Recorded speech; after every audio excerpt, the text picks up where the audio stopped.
Thank you so much for being here today. The purpose of this committee is for us to collaborate on a new walkthrough form for this campus.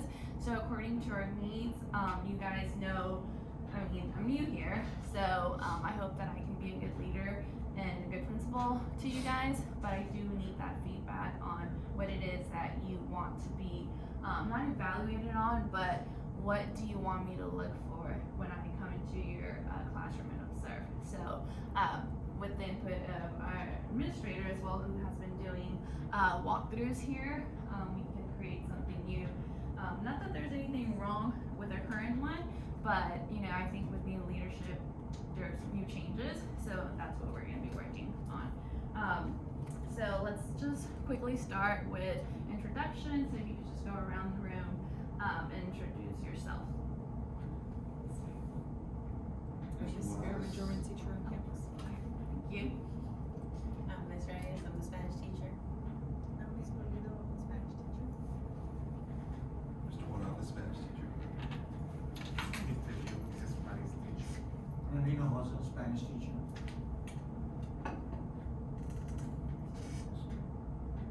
Oh, yeah. Because I English assistant principal. Okay, thank you so much. And of course, we also have a student teacher that is sitting in this meeting today, so hopefully this will be useful to you as well when you start your teaching career. Okay, so we're going to continue. So our agenda for today is we're going to talk about what are walkthroughs, the definition, the key components of a walkthrough, and the why. So why is it that administration performs these walkthroughs? And the second thing on our agenda is the development process, identifying the purpose and focus area, as well as who will be using the walkthrough form and who will be impacted by this new form, identifying specific evidence and categories, and choosing a format and creating a draft. So the final two steps, the format and the draft, I will be creating that based on your input. So you guys have a little less work than I do. And at the end, we are going to view samples, and we're going to discuss our likes and dislikes from those samples, and that is how I will be creating the new draft.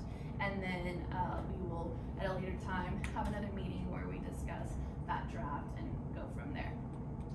So what are walkthroughs? Classroom walkthroughs are defined as short, focused, and informal observations of students' involvement in the lesson. Instructional strategies utilized by the teacher and climate of the classroom. They are brief and focused. They provide data for the school. They're a tool for continuous improvement. So a lot of the time, the walkthrough forms will drive what we do for our professional development sessions. They provide timely and ongoing feedback.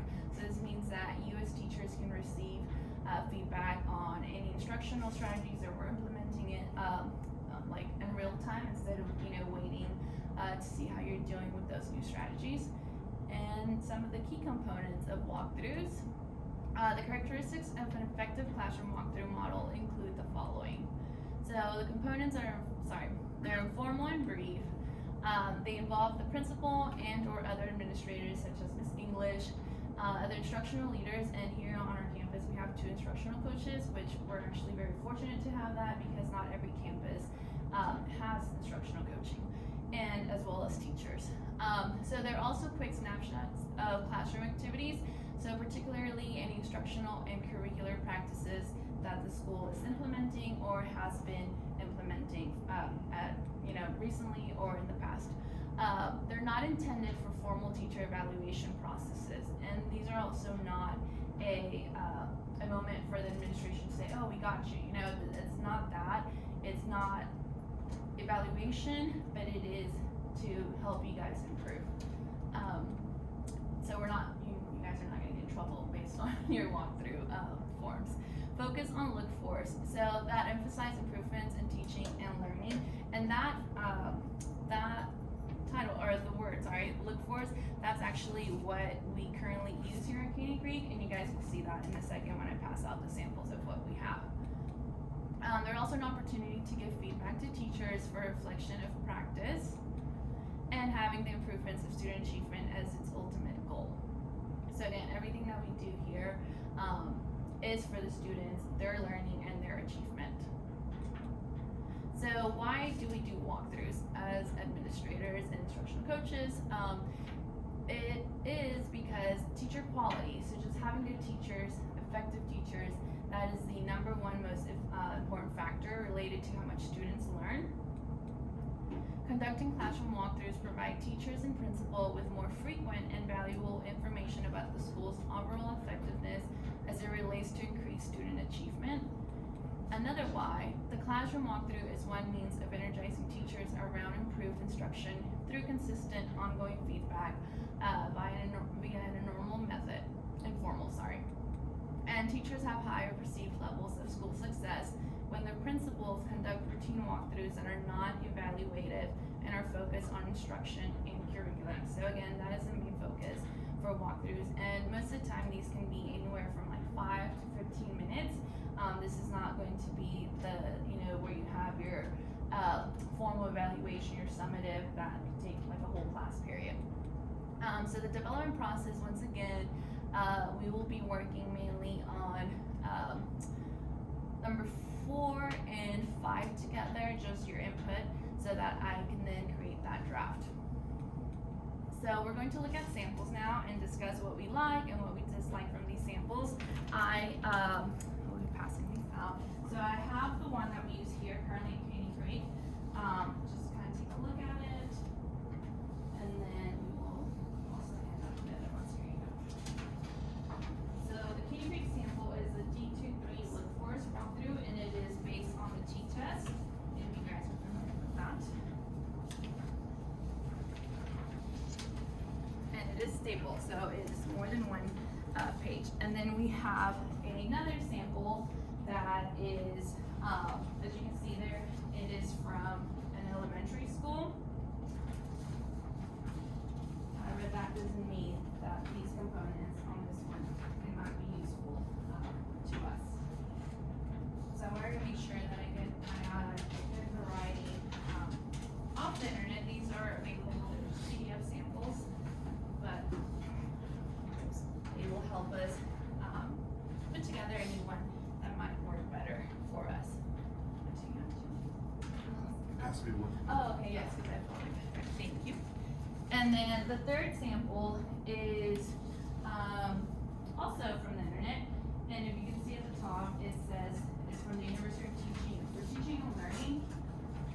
I believe this is from a college course, like where the students having student teaching program.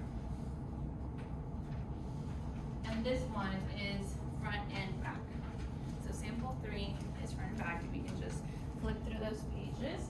And then our last one is a single page. All you need is in the front of it, and it is also from this very big packet that I found online that provides many samples of walkthrough checklists. So regardless if something is used at elementary school or college level, or if it's just a checklist, even if it was something for ELA or science, I think that we can all gather something useful from each form and then see what we can, discard from our current walkthrough form and what we would like to add, okay? So if we're looking at our current sample that we use, our D23 Look Force walkthrough form, does anybody have any input? Ms. English, what is something that you currently like from this? The one thing that I like when we go through this in your classrooms is that with that piece where it says not observed, I like that it's there because it's not that you guys didn't do it, it's that it's not part of the classroom lesson that I came into, right? Like, Okay. I may come in at the beginning and you guys are still working on what your focus is gonna be and getting them ready to go, or you might be right in the middle of your meat and potatoes of your actual instruction, right? So depending on where you are in your lesson as to what we're going to see. So, not putting in proficient or higher developmental low are the only two options that I can say, I just wasn't in there for that part. That's a very good point. Does anybody consider this, in my opinion, I think that 2 pages, like having to staple this, I think it's a little bit lengthy for a walkthrough. Does anybody else feel the same way? So it doesn't take as long as you think it does. It looks Okay. like it's a lot, but you're really when we look It's at like a this checklist. on our side, it's just a checklist, right? And we can put in comments and things like that, and we do sometimes, good and or, here's something you can work on, right? But it doesn't, and I guess maybe the more you practice, and this is the one that we use here, right? The more you practice it, then the more I know what I'm looking for when I walk in anyways. Yeah, and that's So that just exactly makes it- yes. what it's called, the look force, okay? Yeah. Another thing, based on the presentation that I just gave, I know that we mentioned that these are not evaluative, however, they do have that component of it, the proficient or higher, the developing or below. So does anybody feel like that could be worded differently, or it needs to just be discarded, or does anybody feel a certain way about those terms as far as the T-test? Because this is not used, right, currently for evaluation? It is actually used for evaluation, but let me put it, only if there's, you'll get more of these, the more learning and growing the teacher needs to do. Okay. So they are used as part of your evaluation, both positive and negative. This is also something we can do, like if you guys don't get on your 45-minute observation, if there's a component that maybe you got belows on or proficient and you know you feel like you were higher than those two things, then you could say, I'm working on this, you know, we would talk about it and I'd say, you tell me, I'm working on that part of my closures. We're real focused this week, could you come back and check that out? So then I may come in during the day at some point during closure time and take that information to use this data to up your score on your 45-minute observation. Oh, okay, I see. And this can also be done online, right? We have this available, because I. Yeah, this is it's The on. online one, okay. And I know, for example, like the previous principal, Dr. Vincent, she liked it on paper Right. and then would put it online, but there are some APs that just like to Yeah, go. like Dr. Bray will still take this copy and walk into a classroom with it. I'll take my computer, so it's just however Yeah. more comfortable we are. Okay, and then, so as we look through our other samples, sample number 2, elementary school one, what do you guys notice on there? Is there something that you like? I mean, it's short, no, actually, yeah, this one is just a 1-page, walkthrough form. Because it's not meant to be evaluated. So we have the component of what the students are doing, what the teacher is doing, and then also any school-wide or district initiatives. I think I really like that. So if there's any new instructional strategies that we're trying to implement school-wide, I think that would be a good component to add to our current one, so that we can see how many teachers are struggling implementing something, or whether it's a rule or instructional. Again, we mainly want to focus on instructional strategies and curriculum when we do these walkthroughs. So if it's a cell phone policy, that might just be sort of additional, but it's not. It doesn't fall under instructional. So we might have to leave out the rules that need to be implemented versus the instructional strategies that we're trying to push school-wide. But I think that is a good component to add to our current one, to see, again, do we need to do PD again on these instructional strategies, or is it something that the majority of the teachers are fully grasping and implementing, or do we need to do one-on-ones, or what is it that we need to do as a campus for those instructional strategies that we have? Anything else? I like that it doesn't have like a developing, it's either a yes or no, so that's what I Okay. feel like. Okay, so it's very like black and white, Black right? and So white. it doesn't have that, or even like Miss English had mentioned, not observed, right? Like there's no, and it really does depend. Do you come in the beginning, 10 minutes, at the end, in the mid, the middle, transitioning, or of course you never want to do this like during a test day, because what is there to Cracks me up, it see? says the room is without clutter. Yeah, that's actually it's funny because that has been something that I've seen through many, and it's like, and I read this article that said that teacher's desk should be clear, that it's evident that if a teacher's more organized, then her classroom effectiveness is higher. And I'm like, I don't know, I'm a mess myself, so to have, you know, and it's always been like that, so I was like a little conflicted with that, you know, No, this is linking your. elementary. Mhm. There's I see a lot of things about, are they receiving instruction verbally, visually, are they in small group, are they facilitating small groups? What the questioning looks like and the modeling, because in the core classes, especially the ones that are STAR tested, those are things that we talk about during their PLC time, Mhm. is those components have to be part of their lesson. So, you know, especially in an English classroom, and in the math classes, there's a lot of that small group instruction going on, and then what are the rest of them doing? So that part of their classrooms is looking more and more elementary-like, Mhm. but it's because it's the way they learn best right now statistically, Right, okay. that's what's research says. Yeah, that's very important. Okay, and then we go to sample 3, and we also have in this one an evaluative component. You know, the plus sign meaning satisfactory, and the minus meaning needs improvement. So here you go through the list, and it's stated there as behaviors related to good teaching.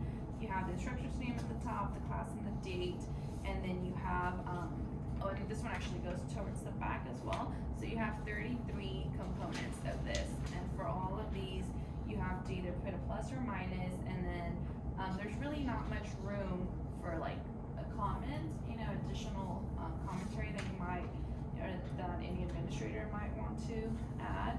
But for the most part, we do see very common words, right? Like objectives, recalling information, clear and organizational, real world examples, students' interest. So I think a lot of these components are, you know, fair to say that they need to be part of every lesson that we conduct. Anything that you guys like or don't like on this one? I kind of like the fact that there's like all these components, because when they like evaluate me, it's the teacher's evaluation. Mm-hmm. So like in order, I guess for us, like they won't give us a proficient unless we hit like all the criteria of what the proficient okay. is supposed to be. So I like that benchmark. So I guess this, later on, if you know, if you do hit that plus in every component, that could be used towards that summative test that we have. So you as a student teacher, you're saying that seeing all of these and what you need to improve or what you're doing well in, just like that helps you That helps, ultimately, right? yeah. Okay. Thank you for that. And then our sample 4, so then you go, for the sample 3, if you turn to the back, that is how the lesson is delivered, right? So easily heard, enunciation is clear, pacing is appropriate, faces the class when speaking, uses friendly gestures. I think that's all that might be very, you know, different from teacher to teacher. So I think I would incorporate that on our walkthrough form. It is something to keep in mind, but it wouldn't be something as part of our new one. And the media as well, the visual information, audio easily heard, again, important, but I don't know that it falls under that instructional look for us that, you know, we just wanna pop in and see what it is that we're doing, or that you guys are doing instructionally. I do like the added questions though. What are the observed strengths of the instructor? How could the lesson be improved? And any additional comments, I think having some space to add on that open feedback is important on any walkthrough form. So we would definitely have something for that. Okay, and then our sample 4. So that is our last one, our last sample. It says here classroom walkthrough checklist. So this one is actually from a large, and it did print, I did print the other one. So there's 2 versions of this. There's one where it's strictly a checklist, right? So you just go through, and the legend is if you put a check mark, it's there's evidence of that implementation of that strategy. NE in the little box would be no evidence, and then NA would be not applicable. So I think that's also important here, because once again, depending on when it is that we're dropping by during your lesson, some things might not be evident, versus some things just might not apply to your classroom, or your subject, I believe, right? English, I think that is important there too.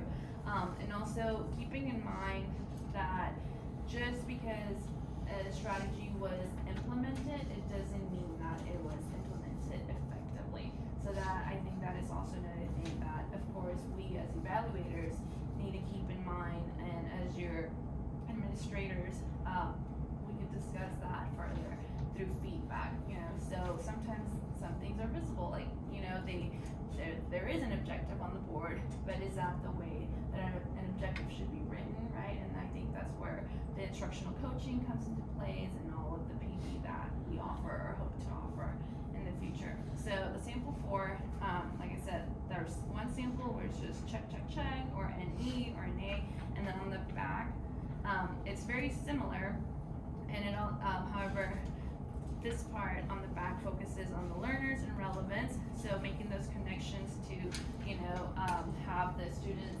invested in the lesson and their interest on what it is that you're teaching, and then also focus on environment and culture. So again, the front is focused just on instruction, what is the rigor, which is something that we also will be working on as we move through the school year, and then the back is that student interest and the culture of your classroom. So, any likes and dislikes from this checklist? The sample 4 is front and back, so it would be all of those things being checked. Yeah. Do you think it's a lot? Is there any particular section of it that you guys like? Like, what is it, you as teachers, what is it that you would want help on, or even praise on? Do you want, you know, someone to praise you on the way that your room looks, like it's neat, it's organized, it's welcoming to the students? Do you want, you know, to be evaluated on what it is that you're doing as a whole class, small group, individual, or is it mainly the front that you guys are more interested in, like the rigor and how well you're implementing instructional practices, best practices? So what the teacher does and how your student responds. And there's also a section for that at the very top, the focus on learners and relevance here as well. So the authentically on task, passive compliant, or disengaged and disruptive. I think this is the first time that through the samples that we saw that we have that component. Would you guys agree that that's something important to know? I mean, it's a big difference, you know, if students are authentically on task versus just being passive and compliant. I think a lot of times we might have a hard time You think deciding they're as listening, teachers. but they're not. Yes. It's those quiet ones that really don't, they're not involved, they're not Mhm. engaged, but they're sitting there being quiet. Yes, and that's more compliant, right? And I think that's also, we don't want your classrooms to be, you know, quiet just for the sake of being quiet and orderly. If the activity does call for student movement and for students to talk to one another, to even be loud and have fun, if the lesson calls for that, then do that, right? Just as long as you're learning. So I think that's also something that we can discuss later on, like what does authentically on task look like versus what does it mean for them to be passive compliant, and then also disengaged and disruptive, because you know, you can have a lesson that's where the kids are learning and they're having a lot of fun, and the teacher next door might say, oh, those kids are so loud, they're so disruptive. Little does she know, or does he know, that your kids are actually learning in that moment, right? So I think that's, and of course, as you know, with teaching experience, I think that we would be able to tell the difference, right? We're coming into your classroom and they're being disruptive, or they're just having fun and learning at the same time. So definitely something to consider, and about adding additionally to our walkthrough form. So any additional comments, concerns? The one thing I noticed on all of them in some point or fashion except ours, which we're really big on, is where it's talking about, the kids know what they're working on, and we have you guys put all the stuff on the board, you know, and they all made some kind of comment about state's objectives for the class. You know, we tell you, read them to them, tell them what's going on in the world, you know. Most of those samples you gave us have that, And ours doesn't really, but it's such a big It's so push here and so important here, right? And it's not on that walkthrough form. Yes, and I have, me as a previous teacher, I have had evaluators come in and ask the student, Yes, I and do that. sometimes I've just been mortified, so I'm like, you could have picked any other student, you could have picked the one one. that has checked out and is dealing with, I don't know, you know what I mean, so it is also, And 99% of the time, those kids know what they're working on. yes, whether they want to do it is another story, but if you let it be known of, what it is the objective and what you want them to learn for the day, they, hopefully they will know, At least they can respond. regurgitate it. Yeah. Ms. Pulido, I know you wanted. This is the only one that I noticed that, the classroom appearance where it says, student work is displayed. Oh, yes. That's the only one I noticed that has. Is that the sample 4? Yes. Yes. Yeah, and again, I think that comes down to what your classroom looks like. Yeah, the Um, appearance. Yeah, and I think me as a previous Spanish teacher, I did have some projects where I was just so proud of them. I'm like, oh, you did this, right? So, and I would always call it the wall of fame, and sometimes it would be out in the hallway and not in the classroom because I had other things in my classroom. But I think that's also important. But some teachers are not for decorating their room, and that's also fine because they're still effective instructionally.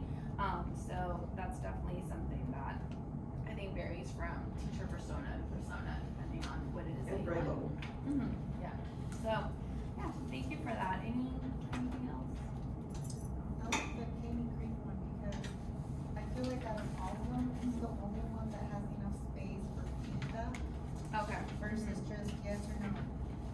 Or, Oh yeah, is it Yeah. observed? Is it not? Did they do it? Yes. and Okay. this one has more space too, and I love the part that it says developing because even though it may, you may not have hit the proficiency, that doesn't mean you're not gonna be proficient one day. It means you're still a developing teacher, so I like the fact that it gives plenty of space. That option. Instead of just leaving it at that, it's like, admin. And that one really, trigger some teachers because they feel like I'm in trouble because there's something that's developing, but you wouldn't do that to your own students.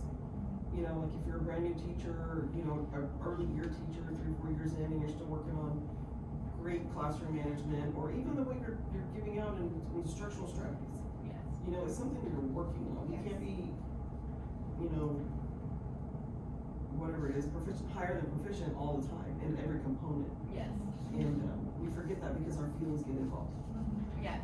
And that's also really important, right? So as administrators, we want to make sure that you guys know that the walkthroughs are not, like I said, not like, oh, They're I not got like you, that. it's not And that if you're you in ever trouble. get that developing on there, that administrator is always 99.9% of the time going to write something in the comments so you understand why you received that rank for that time frame.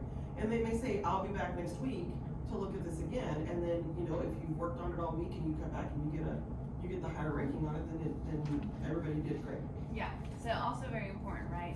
As administrators, we have to make sure that there's evidence that where we can back up, what it is, like, oh, you're doing great, you're proficient or higher, well, where's that evidence? Like, what is it that you did that put you in that mark, if it's developing, and yet again, we also have the third option here about not observed, right? So you can't just mark someone developing when you weren't there to see something, it wasn't observed, so there's no evidence for that. So again, back to even sample 4, where we have the no evidence versus the not applicable within those 10 minutes, right? And also I think things might vary from class to class, right? So I used to have my star classes and students, and then I had classes where I just prayed to God that no administrator walked in because they're that rough. Yeah. So we understand this, right? So you guys also, hopefully you keep that in mind that we were once teachers as well, and now even me as your principal, it's not something that, again, it's just to help you guys, to help you improve so that, we also not diminish completely, but I think when the students are truly engaged and they're on task, not just being compliant, we also help a lot with our disruptive and our, whatever it is that the students might be doing that they shouldn't be doing, right? So we gotta keep them engaged, not just busy, so that we lessen all of our disciplinary issues here on campus. Another thing you might want to take into consideration too, that you guys are foreign language teachers, that in some courses, like English for sure and algebra, the TIA that we work on this campus, where it's teacher incentive allotment, where the teachers are getting scored for, financial money, right? Like, and those walkthroughs, they're required walkthroughs, for those teachers that are in that program. And we have to have so many per semester, and they are part of their, information for when they go through the formulas to see what the student growth was compared to what the teacher was, Yes. given scores for. Well, I think we're good, right? I mean, yeah, so I will be creating this draft, and then I will let you guys know as part of, you are part of the walkthrough form committee. And I think by the time that the draft is created, we will also have other teachers, join the committee so that we can finalize and have that final walkthrough form. Okay, thank you.